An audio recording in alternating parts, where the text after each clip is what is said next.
সদ্য সদ্য লেখাপড়া শেষ করে চাকরির চেষ্টা করে একটি শিক্ষকতার চাকরি জোগাড় হলো। স্কুলে জয়েনিং এর আগের দিন বাক্স গুছিয়ে বাড়ি থেকে বেরিয়ে পড়লাম রেল স্টেশনের উদ্দেশ্যে। তারপর ট্রেন ধরে সোজা বিষ্ণুপুর স্টেশনে নেমে বাক্স গুছিয়ে হাজির হলাম স্টেশন মাস্টারের কাছে। দাদা বলতে পারেন এখান থেকে মনিরুল ইসলাম স্মৃতি বিদ্যালয় কিভাবে যাব? হাত ঘড়ির দিকে নজর পড়ল, সন্ধ্যে 7টা বাজে। উত্তর এলো, রিকশায় গেলে 15 থেকে 20 মিনিট লাগবে। এখন কিছু পাবেন না, হেঁটে যেতে হবে। ও আচ্ছা, আমার সাথে যেতে পারেন। কোথায়? আমার বাড়ি।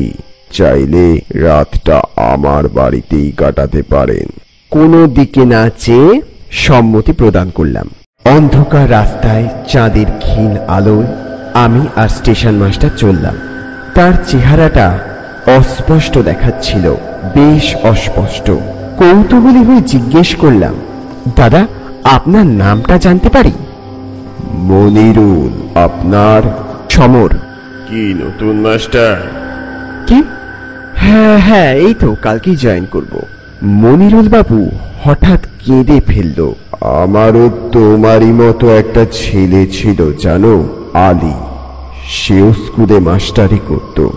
গ্রাম শুদ্ধ লোকের কলেরা হলো, সেও পার পেল না। কত ডাক্তার বদ্যি করা হলো, তাকে বাঁচানো গেল না। সত্যি বেদনাদায়ক ব্যাপার।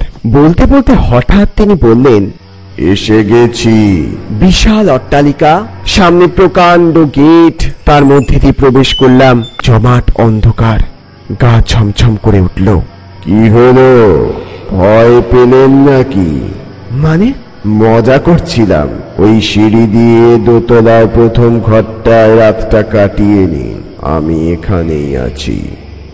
খুব ক্লান্ত লাগছে, তাই সোজা ঘরের দিকে এগিয়ে গেলাম। দরজা খুলতে আলো জ্বলে উঠল। চমকে উঠলাম। মুহূর্তে ভাবলাম হয়তো মনিরুল বাবুই নিচ থেকে আলোটা জ্বালিয়ে দিলেন। টিমটিমে আলো জ্বলছে। কে? কি রুক্ষ কণ্ঠ!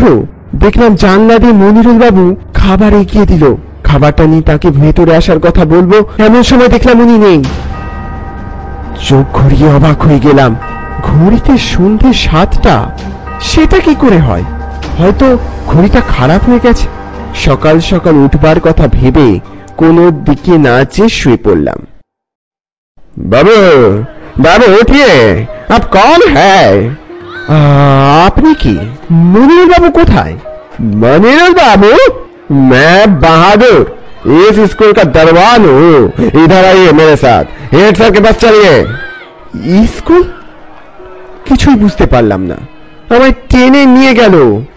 আমার পরিচয় দিলাম আর সমস্ত ঘটনা খুলে বললাম হেড স্যারকে। উনি বললেন, মনিরুল বাবু তো তার বসত বাড়িটা দান করে দিয়েছিলেন, তার নামেই তো স্কুলের নাম। আর তিনি তো প্রায় মাস 1.5 হলো মারা গেছে।